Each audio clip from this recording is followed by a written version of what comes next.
Hello, dear friends. Welcome everyone to the today's weekend wisdom session. As you all know, Mr. Pradeep Vijay spoke to us about the Manipura chakra, the third chakra. We had a session about the root chakra and the sacral chakra. So today we are going to know about the heart chakra, the Anahata. So, friends, the main point to understand is the mind exists only in the lower chakras, right? So, mind exists in the first, second, third chakras only. So, the third chakra, as we discussed yesterday, the third chakra is a very important chakra because if you're able to overcome your ego and power issues and inferiority complex and superiority complex, and if you're able to come into a balance, if you're able to come into in connection with your own self, you see, unless you connect with yourself, you cannot know yourself, and unless you know yourself, there is no way the self-respect arises. So self-respect is something which cannot be programmed. Self-respect doesn't come from outside. Self-respect doesn't come from affirmations. Self-respect blossoms from inside. When you connect to yourself, when you know yourself, when you experience the beauty of yourself, then naturally the respect blossoms, the self-respect blossoms. So this third chakra is a very important chakra. And once we have balanced this third chakra, once you're able to balance this third chakra, then all the higher chakras are already open for you. It's waiting for you. The higher chakras are waiting for you to access its full potential. And when this third chakra is open, then you are ready to feel your heart chakra. So as we discussed before, every chakra is connected to every chakra. Especially the lower chakras are all connected to the higher chakras. So for example, the first chakra is connected to the sixth chakra. So the first chakra is Muladhara and the sixth chakra is Agna. So if the first chakra is not in balance, then it inversely affects the sixth. So how it inversely affects? For example, if the first chakra is deficient, then the sixth chakra becomes excessive. If the first chakra is excessive, then the sixth chakra becomes deficient. So it's inversely proportional. So for example, first chakra is all about survival. No, it's all about physical survival. So if a person is too much involved into the survival aspects, then he is least bothered about the third eye. He is least bothered about the metaphysical things. And he won't believe. So that person who is into totally materialistic thing, is into complete materialistic thing, he will not believe anything. He'll say, okay, unless I see in my eyes, I won't believe it. So for him, meditation and all those airy-fairy things are nothing but a nonsense for him because his first chakra is very excessive. So for a person whose first chakra is very excessive, you will never see him in the spiritual kind of discussions and workshops because the sixth chakra is very, very deficient. On the other hand, if the first chakra is deficient, then the sixth chakra becomes excessive. So those are when the sixth chakra becomes excessive, then that leads to illusions. People don't take care of their personal health. People don't take care of their family lives. They're not into the middle path. They are not into the society, but they always are floating in the sky. They always feel they are very special. That very feeling that they are special, they have certain gifts, they have certain siddhis, and they have certain power. So this is an illusion, my dear friends. So sixth chakra, the demon of the sixth chakra is illusion. So they go into the illusion aspect. So that's the way the first and the sixth are connected. Similarly, the second and the fourth. Second chakra deals with emotions. You see, in the second chakra, it is all about feeling, how you feel your emotions. And the fourth chakra is how you express your emotions. So the fourth chakra is your heart chakra. So the second and fourth are directly connected. So that means if it is the deficient second chakra, then it becomes a deficient fourth chakra. If it is excessive second chakra, then it becomes excessive fourth chakra.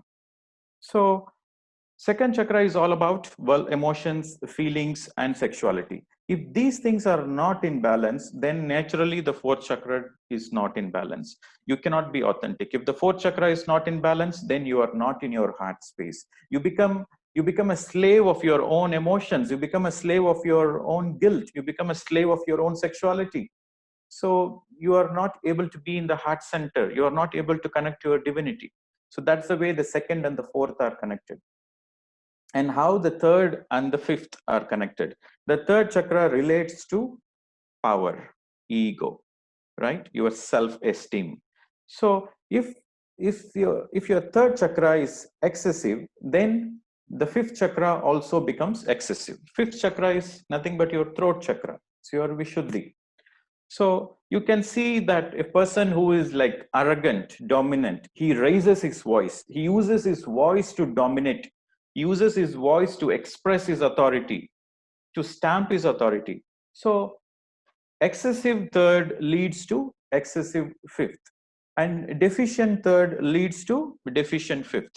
So for a person who has very low self-esteem, you can see that person, he cannot express. He is very much fearful. The words doesn't come out, and all the emotions are blocked, even though he wants to express. Because of that feeling inferior, he cannot express it. Especially women who go through a lot of suppression and oppression in their family lives. Most of them, they have this Vishuddhi chakra issues. That's why you can see most of the women, they go through the thyroid problem, because thyroid is something which is connected to the throat chakra.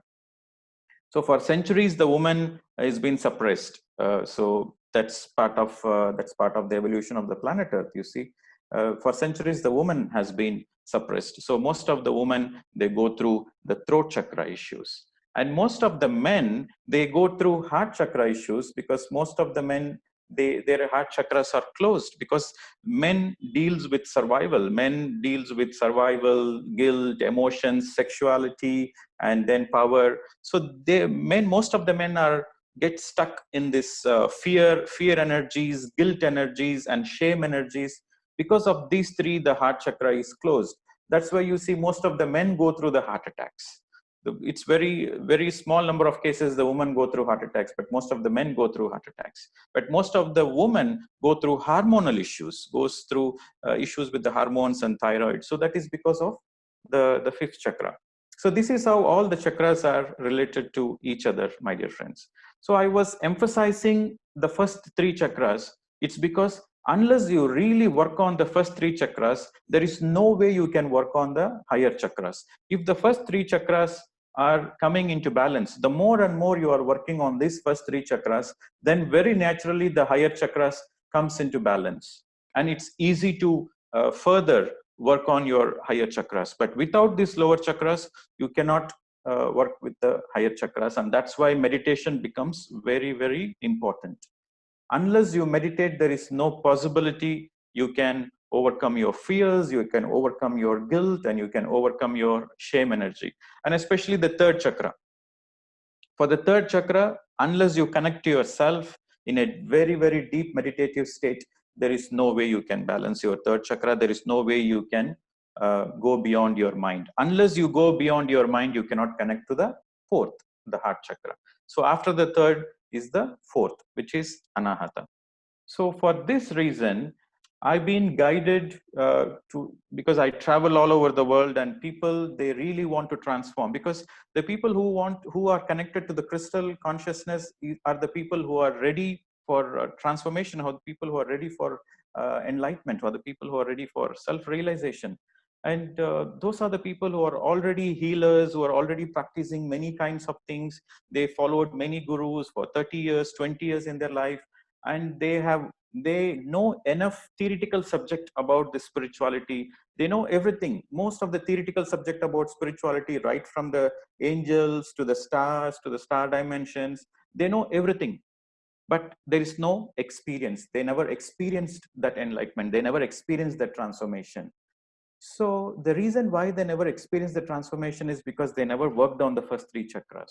So unless you work on these first three chakras, experiencing your own inner light is not possible. And the self-transformation, you see, the self-transformation has to come from within.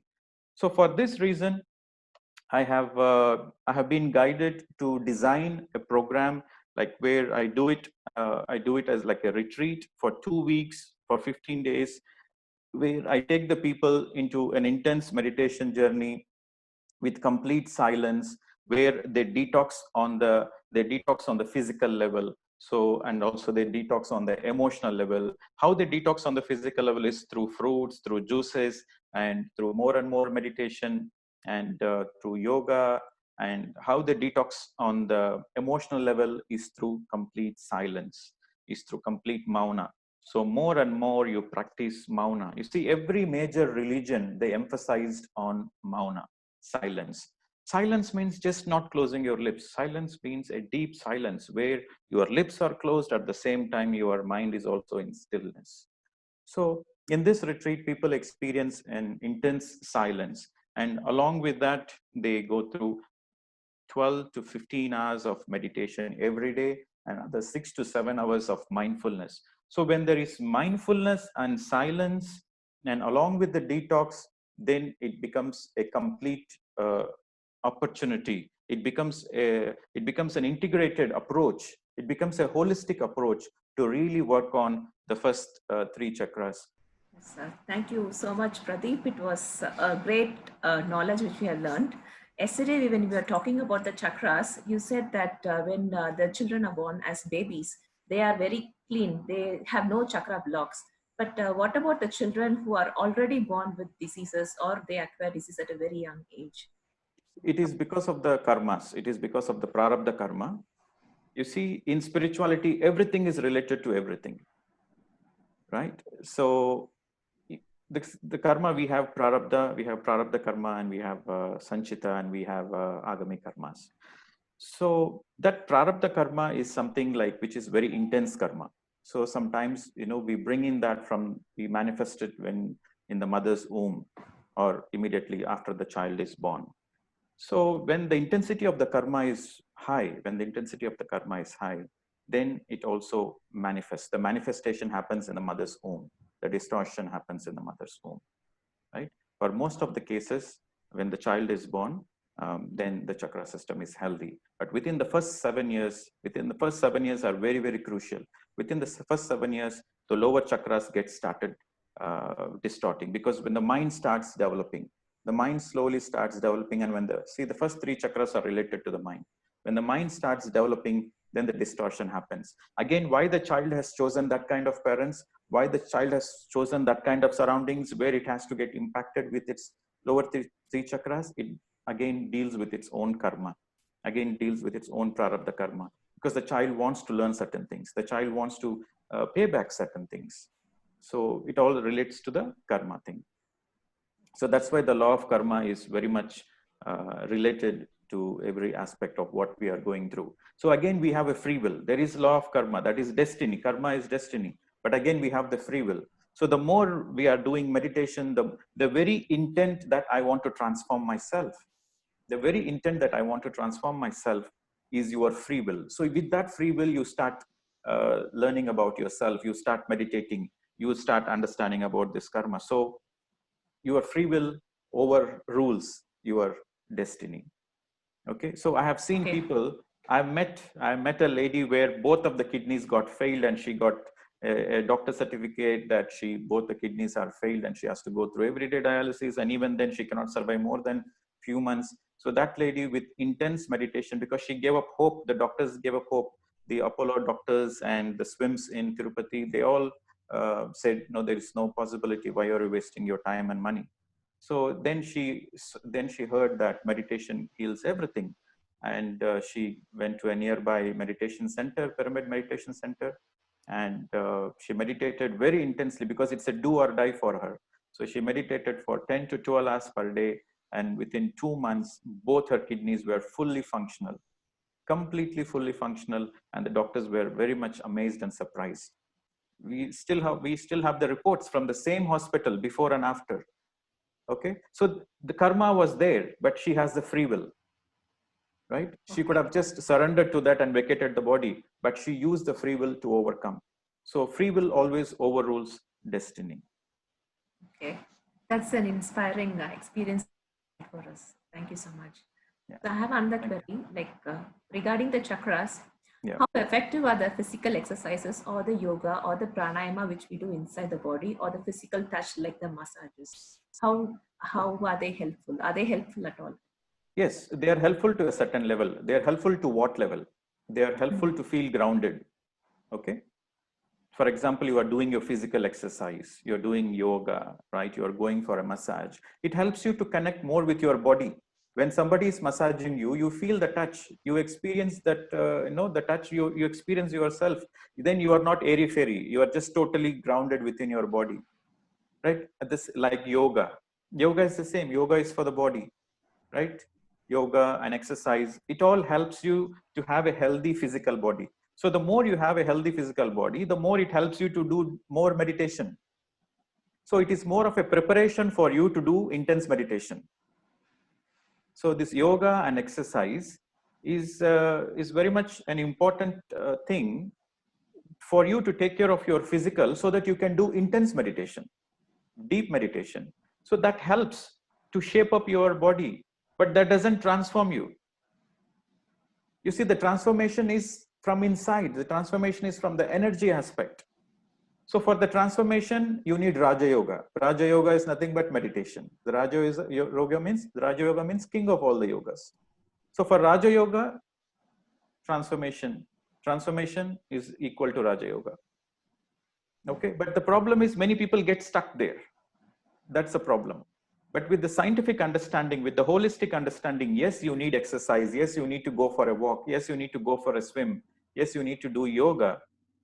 Yes, you need to do yoga every day for 15-20 minutes, but do meditation for 2-3 hours, because that's where the transformation is. Okay. Okay. That makes it very, very clear for the level of the physical exercises. So I have another query, like when you were talking about enlightenment in levels. So do we really have levels in enlightenment? Say a person is less Per se, it is not. It is. I don't know if using the word levels is maybe it gives a wrong understanding. It's not levels. You see, we call it a sthiti. In Sanskrit, we call it as a sthiti. So there is, once you see, enlightenment means you are no more in darkness. You are in light. That is as simple as that.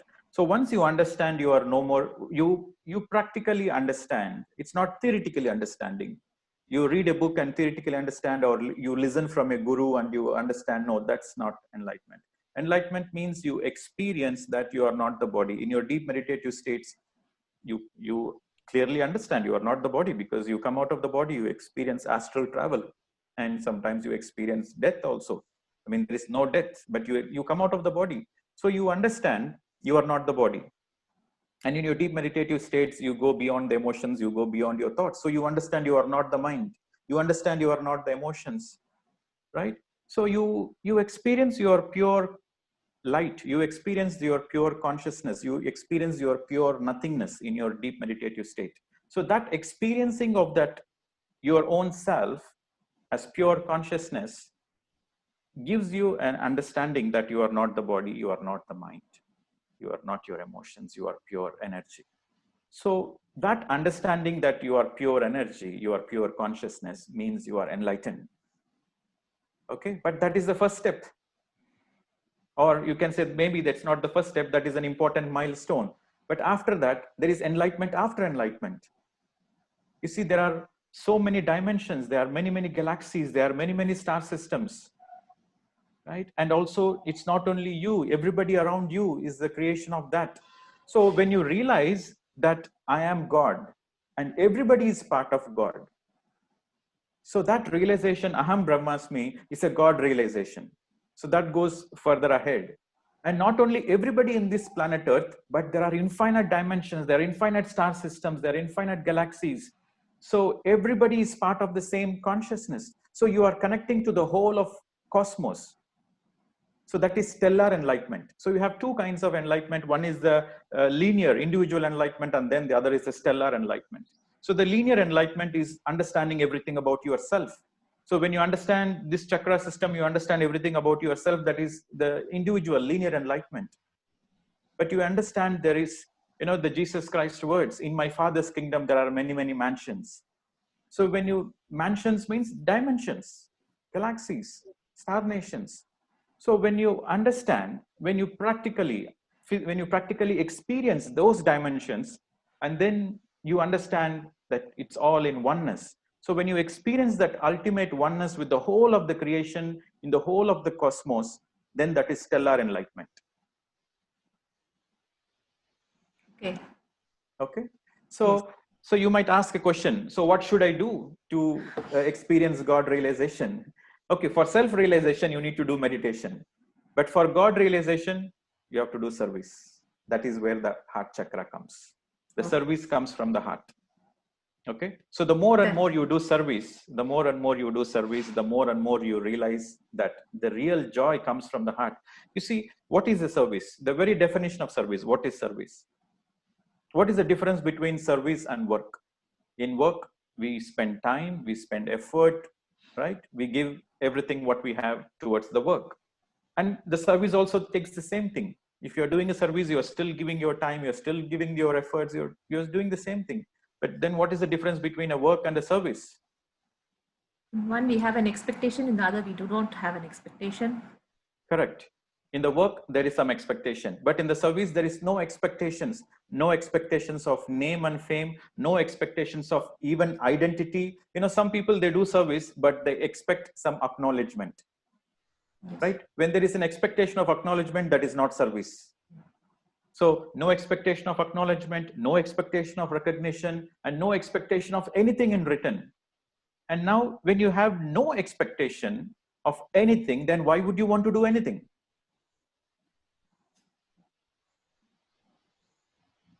Okay. No, this is the question. This is where the heart chakra comes in. When there is no expectation, then why would you do anything? It is for the pure joy.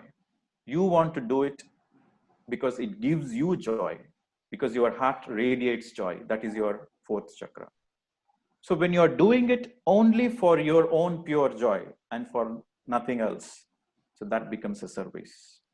So the more and more you do service, the more and more you radiate joy.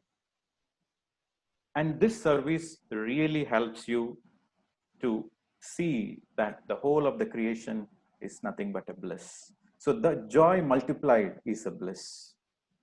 So when you're experiencing the bliss in the whole of the creation, then you say, Aham Brahmasmi.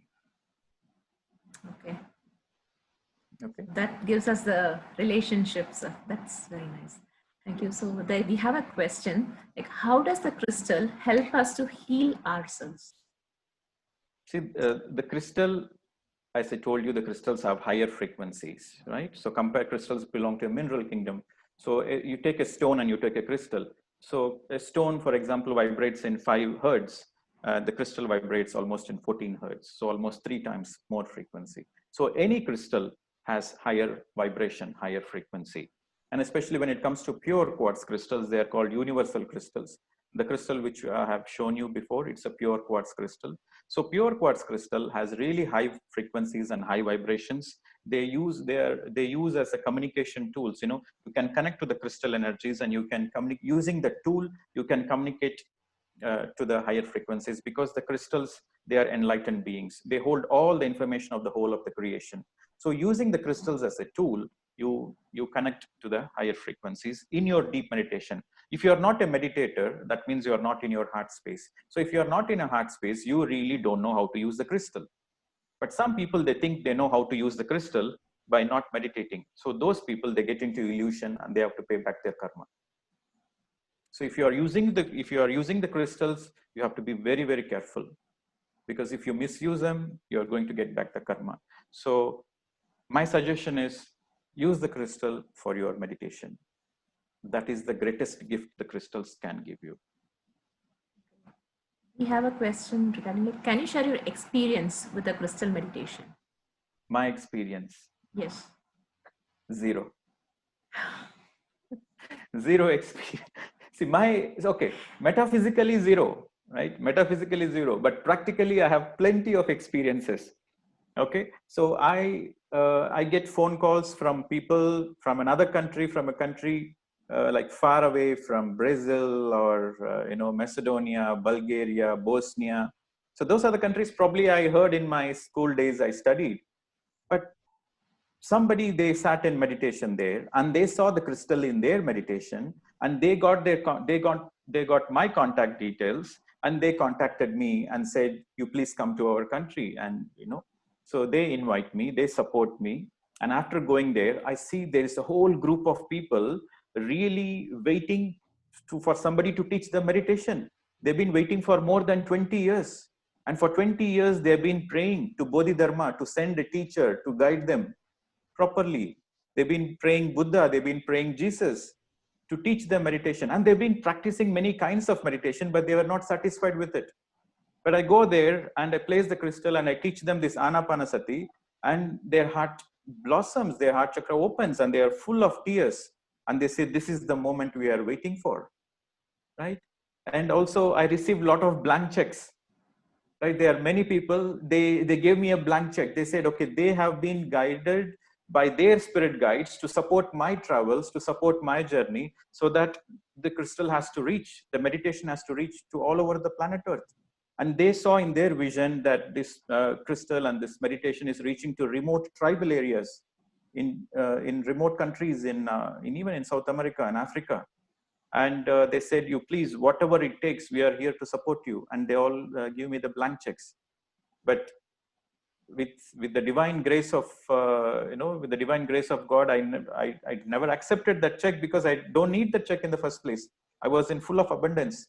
The crystal gave me the abundance. So when you surrender to your higher self, you are in the state of abundance. So my experience with the crystal is to live in abundance, to travel to so many countries. See, I quit my software job in the year 2014. In the year 2014, I quit my job. Even if I was working, probably I would have traveled 1 or 2 countries per month with the salary I was getting. But after quitting the job, I was traveling 5 to 6 countries per month. Every month in the last 2.5, 3 years, I was traveling 5 to 6 countries per month. And unless the entire group becomes enlightened in that particular country, I keep going to that country. So like that, 30 countries have been covered so far. So the very energy that I'm able to travel, you see, there is a saying in Telugu, Ishwarudu anugraham lenide cheemaina kadaladu. So without God's willing, the ant also cannot move, right? That's a saying. But if I'm able to travel so many countries without having a job and fully taken care and living in complete abundance and inspiring so many people, it is my experience with the crystal. So I have many experiences with the crystal. And I come across people who are so logical minded. They've been spiritual teachers their entire life. They think they know everything. They know everything about the crystals. They know everything about the pyramids, and they are research scientists. I come across all these people, and when I go and speak them, somehow their spiritual ego triggers, and they come in confrontation with me. So I don't open my mouth. I say, okay, sir, I will definitely answer your questions, but let us meditate for 15 minutes. Let us meditate for half an hour. Then I will answer all your questions. And in that meditation, something happens to them. And after that, the only thing they ask is, can you please give your email address? I want to share a lot of things. I want to be your friend. So this crystal really shifts the consciousness. When these energies are working on your heart space, then your logical mind, your ego things, comes really to the rock bottom. Okay, my first experience when I got this crystal, the first country I went was Malaysia. Right? In Malaysia, it was our pyramid meditators. There was a conference. It was a pyramid meditators. Most of the people are pyramid meditators. And Patriji spoke about the crystal and the crystal meditation. Everybody went into a trance. So, okay, because they're all meditators, no issues. The second country, the next day I went to Singapore. The second country I went was to Singapore. And in Singapore, everybody's logical. Right? So I was explaining that the crystal was a gift from the Galactic Council and this. And suddenly one person raised a hand. What is the proof that it is from a Galactic Council? Can you show the Galactic Council? And I said, okay, after the meditation, I will answer all your questions. And there were other questions, what is the proof that it is linked to the heart chakra? What is the proof that the crystal has been programmed? So many questions. The audience were full of questions. So I said, I'm going to answer every single question after the meditation. So we did 1 hour of meditation. And after the meditation, I was, in that meditation, it was new to me. I said, okay, I trusted you and I'm going to leave it to you. What you do to them, it's up to you. Okay. So I was speaking to the crystal during the meditation. How you are going to answer them, it's your choice. But don't put me in a spot where I feel embarrassed. So this is what I told the crystal in the meditation. And you won't believe, after the meditation, I was expecting questions, but not a single question. And they said for the first time they have experienced something which they cannot express because they're still in a trance. Their head is still heavy. They were still in a trance. They said, we cannot open our mouth. We are still in an energy spin. So we will go home and we want to share our experience, not questions. We want to share our experience. So they took my email address. So I can I can go on and on with my experience. So I don't have any metaphysical experiences, but I have a lot of practical experience with this crystal. So that's the answer. Wow, truly amazing. What a transformation it has brought for people, for you and for people around you. Amazing. Yes. Good morning, Pradeep. Good morning, sir. Good morning. Good morning. I would like to know, what about people keeping crystals as ornament pieces in their houses? Should they keep it or they should not keep it? They don't do any meditation or anything, just keep it as an ornament or That's artifacts. Fine. That's fine. You can keep a crystal, no problem. It's probably going to radiate some energy. But if you want to experience the full potential of the crystal, then that is only through meditation. So you can keep the crystal in a house, probably it's going to radiate some positive energy. But the potential of the crystal is not to just radiate positive energy. The potential of the crystal is to support you in your transformation journey. So to have the full benefit of the crystal, it happens in meditation. But still you can use it as ornaments and artifacts. But it is, I'll give you an example. You just imagine, you have a plane, you have an aeroplane.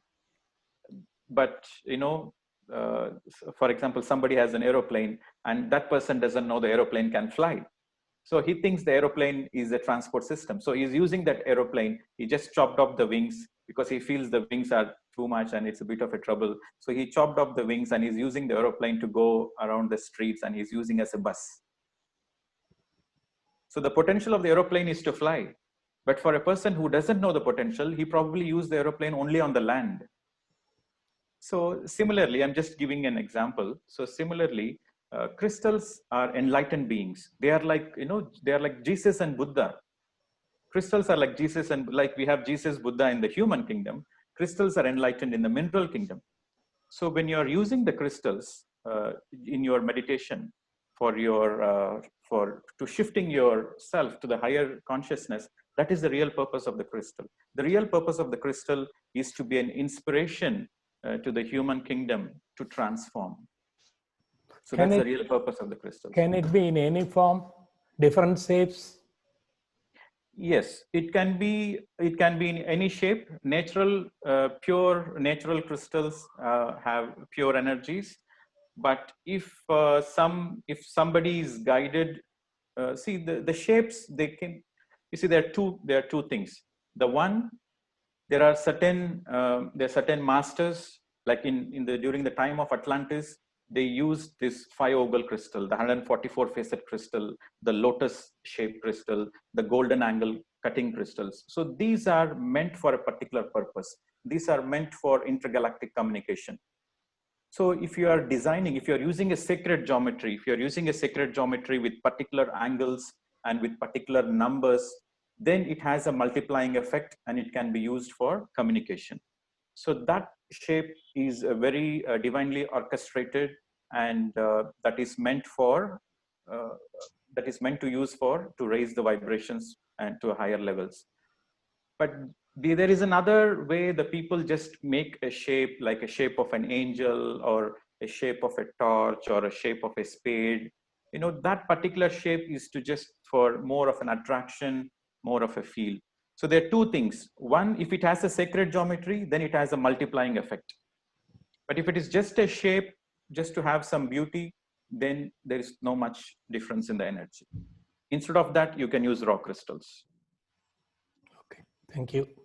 Am I clear, sir? Thank you. I could understand. Yeah. Thank you, sir. Thank you, SVB, sir. Yeah, Thank you, Karthikeyan sir Shalini. is also with us. Sir Karthikeyan, sir, your words. Yeah, thank you. Very interesting. Very interesting. And it was a beautiful meditation, but in between, I was disturbed by a long distance emergency call. I cut it off, but then there was a disturbance. Thank you very much. A lot of learning. Pradeep, actually, now you will see every crystal has some energy. Yes, sir. Can there be crystals with bad energy? Yes. Crystals can be programmed to negative energy also. Like it is like this, crystals in the hands of a bad person radiates bad energy. Crystals in the hands of a positive person radiates positive energy. But by crystal by itself cannot be bad. Crystals by itself cannot be bad. Crystals by itself cannot be bad. Yeah. But the hands which mine it, the hands which shape it, the hands which trades it, there the energy impact happens. Okay. It comes through a bad hand. Yes. It comes to a good person or a neutral person.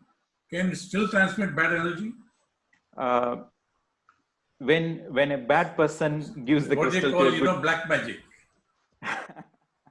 Okay. Suppose they want intended harm to you. They send it to somebody as a gift. Without your knowing, can it harm to the person or to the house?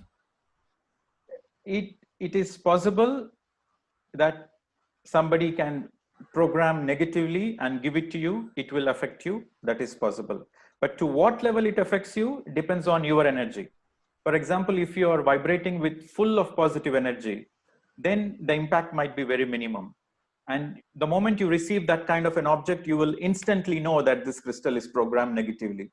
And it's like your intuition guiding you. It's the higher energy always overtakes the lower energy. It depends upon from you get it, from whom you are getting it, yes? It depends upon from whom you are getting it, and the impact depends on who receives it. Okay. Thank you, but very interesting. I think you need much longer time to understand it. Yes. Brilliant. But how do you, so you will give the, what should I say, the impact of the crystal given to you.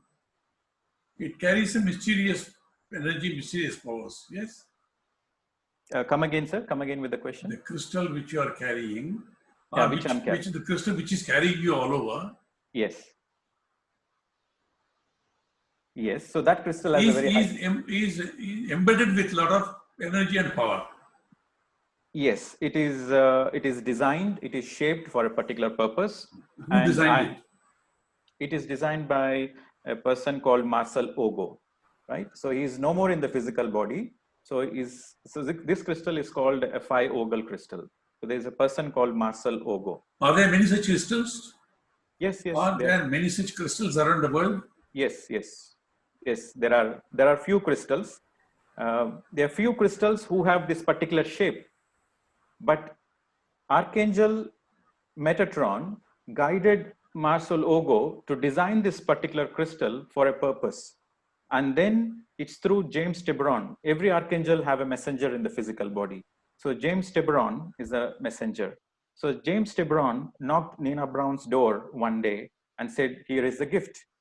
And before that day, Nina Brown got a message from Archangel Metatron saying, "We are going to give you a gift. You be ready for that." So the next day, somebody knocked the door and handed over the crystal to her. So she used that crystal only for meditation, and she used the crystal only for positive vibrations.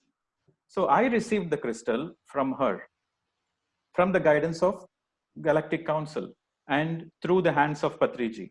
So Patriji, Nina Brown, and from the guidance of Galactic Council, so I received the crystal.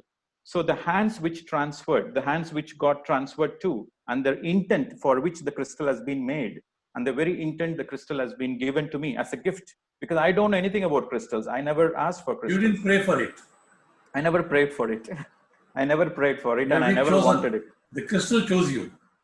Yes, the crystal chose me for a purpose, and every gift comes with a responsibility. If I misuse the gift, then it's a bad karma for me. You carry it personally when you travel abroad? Yes. They have no problem with the customs and nothing, security and all. Never No, face no, any no. problem. I can share many experiences where I've gone through the US customs in Abu Dhabi. You know, in Abu Dhabi, there is pre-clearance. And I've gone through the third level because they scanned something, a very sharp missile kind of an object. And because I was guided that I should go to US for 4 days, right? To meet this lady, Nina Brown, again for the second time for 4 days. So I'm carrying this crystal and I've been traveling from Singapore to Abu Dhabi to Los Angeles, and from there to Albuquerque. So it's a 40 hours plane journey. And the customs asked, okay, what is the purpose? I said, to meet my friend. So how did you meet her? Through the Skype. And how many days you're going for? 4 days. And what's the purpose? Just to meet my friend. So they got suspicious. And they said, what's in your luggage? Do you have anything? No, it's all my personal things. And so they went for the second level of scrutiny. They took me to a separate private room. Again, the same question. Again, I've been answering the same thing. So this was the beginning days the crystal came. And at that time, I wanted to experiment because in that room, it was a very tense environment. And they asked the same thing. Again, I went to the third level. So the third level means physically checking everything. So they said, okay, we are pulling your suitcase from the plane. So they deboarded the plane, they deboarded the luggage, and they were checking everything. So they put the gloves and everything, and they were checking. So I put the crystal in a bag on one side of the suitcase. My suitcase has 2 sides. So they checked each and every single piece on one side, and they are checking for drugs and everything. And the crystal is on the second side. So I told myself, if the crystal is really great, let us see what the crystal is going to do, right? So to my surprise, they touched this bag and they were about to open it. And for some reason, I don't know what happened to him. He immediately dropped it and he zipped it up and he said, good to go, enjoy America, stamped and left. So it was a bit of a surprise for me, where he was about to go and see, but he couldn't see. He couldn't even touch it. So that's one experience. And there was another experience in Egypt where I took this crystal to the Great Pyramid. And in the entrance, there was many security checks in the entrance. So in the first security check, they stopped. What is it? You know, there's like a sharp object. I said, it's a crystal. They said, give it to me. I said, no, nobody touches this crystal. It's my personal one. So then they say, oh, you're not giving us. So then they called their higher officials. And these higher officials came and they said, okay, what is it? Give it to us. I said, no, I'm not giving. It's a very special for me. And then they called their chief. So the chief came, the captain comes with all the bodyguards. And then he says, okay, show me. I said, I'm going to show you, but you're not going to touch it. So the moment I opened the crystal and I showed him, and he just blinked his eye and he said, just leave it. Don't disturb him. So this thing happened in Egypt. And there was an Egyptian next to me, the Egyptian guide. He was so surprised that our army staff are never so kind with anybody. That too, when it goes through the top officials, they are not going to behave the same way, but there's something magic happen. So like this, I can quote n number of examples when I went to Indonesia, Malaysia, most of the Muslim countries, United Arab Emirates. So most of the Muslim countries, they wanted to see the crystal, but at the max, I'll show them, but they will never touch it. So the crystal takes care of itself. It's made of glass, you know, substance is glass. No. It's what pure, is it? It's pure quartz. Pure quartz, I see. So the shape can be only as it comes naturally. No. It's a pure quartz crystal, but it is being shaped in that way. It's been shaped with 144 facets, with very fine carved facets, and with all the angles as golden angles.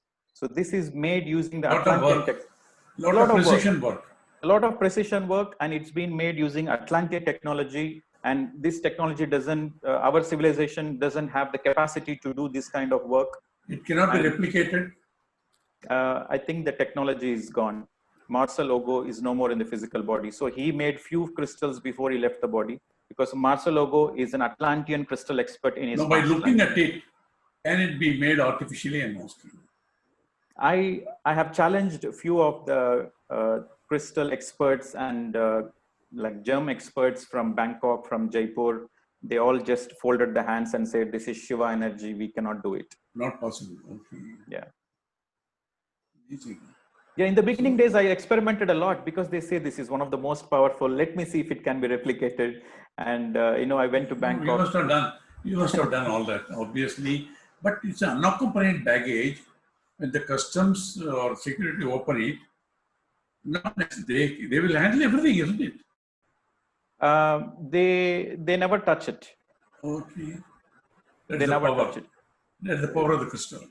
I leave it to the crystal because I'm not bothered. I let the crystal take care of itself.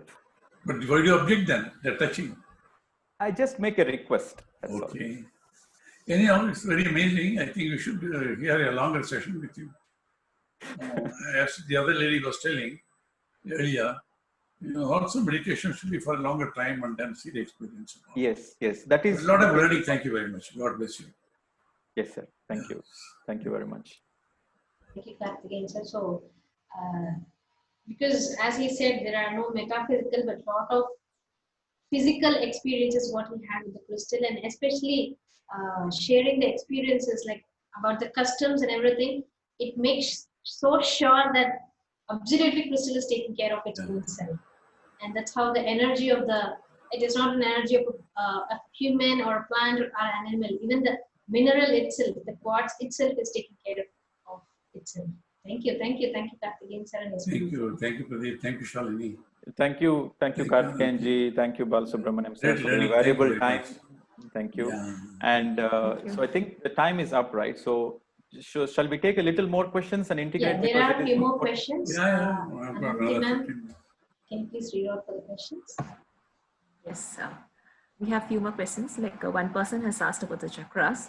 So I get small bursts of anger. So which chakra is it associated with, and how can I come out of it?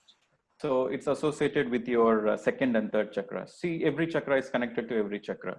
So your anger is connected to your second and third. So you have to fundamentally understand why there is an energy of anger. Why do people feel angry? So anger comes because of helplessness. So whenever you feel helpless, you get angry. You see, for an example, the mother wants to feed the child. The mother speaks lovingly. Okay, please eat this. The mother sings lullaby, and she will show the moon, and she will show the stars, and she will eat. She will try to feed the child once, twice, thrice, 4 times. The mother will try to be very patient. And the 5th time, when the mother loses the patient, then the mother screams a little bit. They say, okay, why don't you eat a little bit of your food?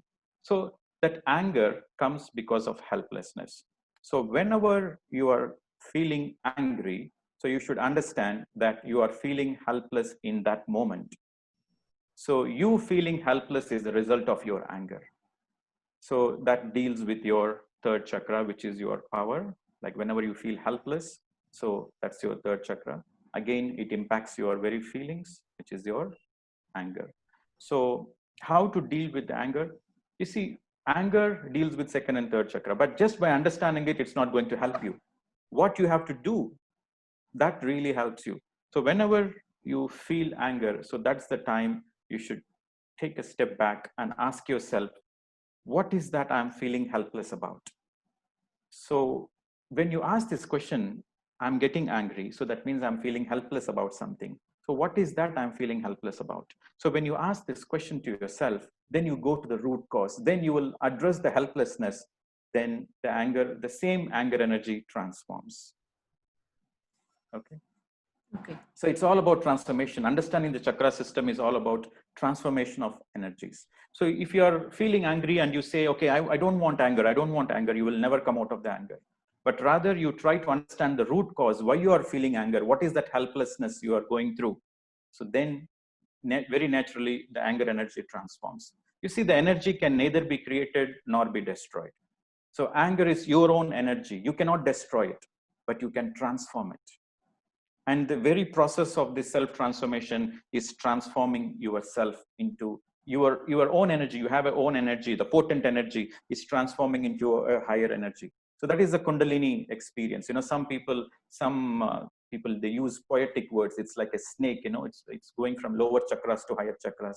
It's like the Kundalini awakening. It's nothing but the energy transformation from the lower chakras to the higher chakras. But that should reflect in your day-to-day life. You meditate and you feel that your Kundalini has awakened and you feel you are enlightened, and in your day-to-day life there is no changes, then that is not a real transformation. Your real transformation should reflect in your day-to-day life. That makes it clear. There is another question like how to detoxify ourselves at home. So the person is like, I want to talk now, but I'm not able to talk because of a blocked nose. So how do I clear it out and transfer myself? Very simple.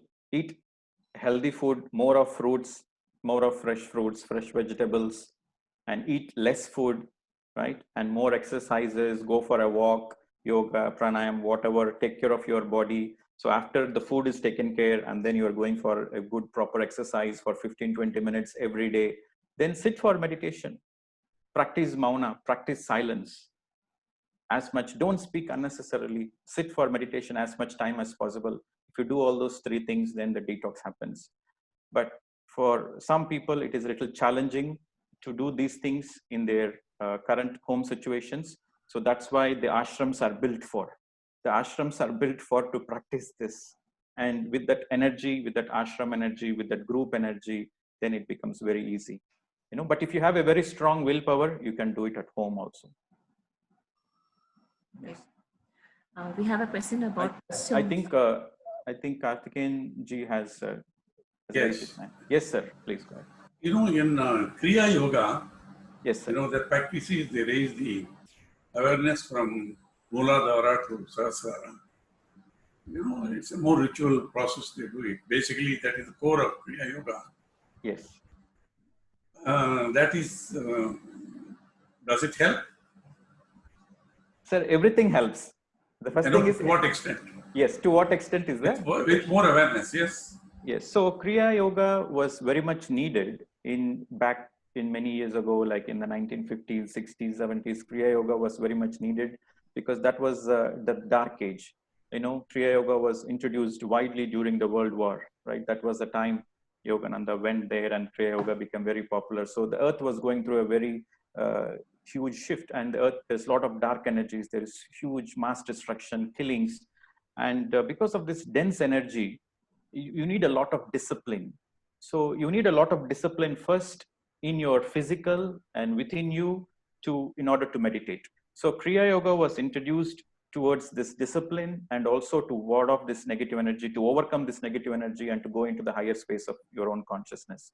But now we are in the age of light.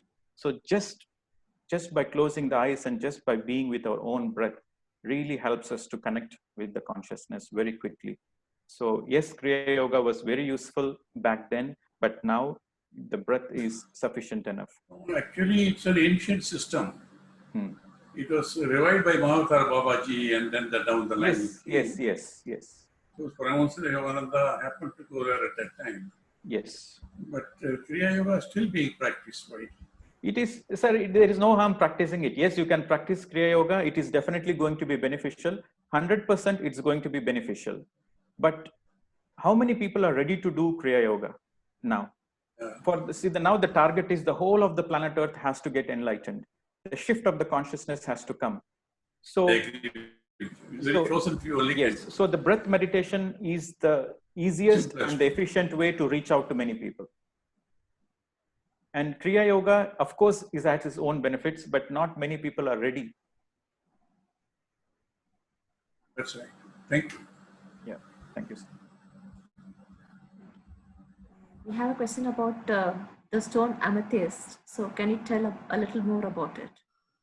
So I don't have a crystal business. I'm not a crystal expert. So my simple Your opinion answer, about other stones? Yes, my simple answer is the more you keep the things simple, the more it's going to be beneficial for you. Truth is simple. Any crystal, whatever the crystal it might be, use it for your meditation. It will help you. Okay. So a master wants to know if we can have a session regarding the healing with the crystals, including a distance healing. Is it possible? Only self-healing. The chakra system is all about self-healing. So you heal yourself. That is self-healing, and that is permanent healing. How that healing happens is when you are in union with yourself, when you connect with yourself, when you sit with yourself, when you make friendship with yourself, then the self-healing happens. That's as simple as that. Okay. There is a question regarding, I'm using a green crystal ring as per the astrologist. So I think you can filter these kind of questions, and Yeah. then we'll just go more related to the chakra system. I think there are few people who raise their hands. Yeah, there are 2 members who just raised their hands. Yeah. A person with Galaxy M30. Yes, you can please on your mic. Please say your name so that we can. Galaxy M30. Okay. So We there's go for the another. next one. Yes, there's another question for Prabhu. Practitioners of some religions compulsory consume non-vegetarian food. How do these people come into meditation? No religion advocates violence. That is the truth. No religion advocates violence. Every religion is for love, compassion, and kindness.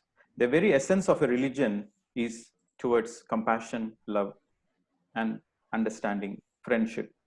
So that is the very essence of a religion. And if somebody says that the religion is advocating violence, barbarism, then that is a wrong understanding of the religion. There is nothing wrong with the religion, but is the wrong understanding of the religion. Yes, thank you. So Mr. Vijaykanth, he wanted to know more about free will and the difference of free will and the willpower. They both are interrelated. Only when you have a willpower, you know how to use your free will. They both are interrelated. Okay, so your willpower really comes from your third chakra, right? It's your sacral chakra. The willpower comes from your third chakra. So if your third chakra is in balance, so that means your throat chakra, and this throat is the chakra of the truth. So you speak the truth. You use this chakra to speak the truth, and this sixth chakra is understanding the truth, the bigger picture. So when this third chakra is in balance, then you know how to use the willpower in a more responsible way. And when you know how to use the willpower in a more responsible way, then your free will, you know how to use your free will, because your free will comes from the higher understanding of yourself. So the higher understanding is the free will, and the willpower is your balancing of your third chakra. For your third chakra to balance, you have to work on the first 2 chakras as well. So unless the first 2 chakras are balanced, you cannot work on the third. So the first 1, 2, 3 has to be worked together. So that's why the meditation plays an important role. And to be a vegetarian plays an important role. Meditation plays an important role. And then, to reflect upon, to silence and go within, and mindfulness, just mindfulness, just be mindful of what's happening in your life. What are you doing? Discernment, all these things are mindfulness. So this plays an important role. And unless you work on this, you really don't know how to use the free will. Yes, some people might have willpower, but their willpower is not in balance. So they might use the willpower for a wrong reason, because of the wrong understanding of life. So when you have the right understanding, when you have all the lower 3 chakras balanced, then you know how to use the free will. So in other words, you know how to use the free will only when your lower chakras are in balance. If your lower chakras are not in balance, you might have willpower, but you don't know how to use the free will. We have a question basically about Rudraksha. Can you tell how useful is it in meditation or in chakra healing? You see, that's also again, Rudraksha is from a plant kingdom, right? So Rudraksha tree is a high vibration plant. Like we have high vibration crystals among the mineral kingdom. So we have plants which are of high vibration. Some plants are medicinal plants. All the trees we have in our temples. You see, that's the beauty of this land. All the sacred plants, all the plants with high vibration, we put it in a temple and we pray to it. We worship it. Because, temples, the trees like Vilvam, Vilvam tree, and then Ravi, what you call a Bodhi tree, Vilvam tree, and, Rudraksha. All those trees have a high vibration, okay? But they have a high vibration, no doubt about it. But how are you going to get benefit? So when you just simply keep it in your hand, you're not going to get the full benefit. But when you use Rudraksha, you can hold Rudraksha or wear a Rudraksha mala and do meditation. Then it really amplifies your meditation energy.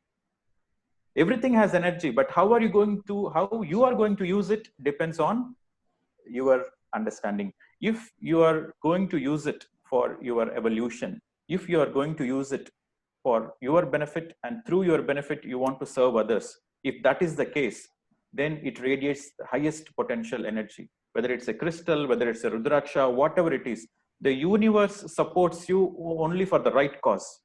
So if you are using it for the right cause, what is the right cause? The right cause is for enlightenment process. And through the enlightenment, you want to serve others. If that is the case, then it is going to support you. But if you're just going to use the Rudraksha, if you're going to use the crystal so that you want to earn more money, you want to make more business, or you want to feel more powerful than others, then it's not going to work. Universe doesn't work that way. God supports the things which empower the godhoodness in the person. So in other words, frequency attracts frequency. If your frequency, if your intention is to use it for the right purpose, then the energy is amplified. If your intent is to use it for the wrong purpose, then you will receive only little energy, and sometimes you receive no energy. And even if you receive energy, that acts as a bad karma for you. So you have to be very careful whenever you are dealing with energy objects. You have to be very, very careful, my dear friends. I'm emphasizing it. Whenever you want to deal with any energy object, be very careful. Your intent has to be pure. If your intent is pure, then that is going to support you. But if your intent is not pure, then you have to pay back the karma. That makes it very clear. Thank you. Thank you, dear friends.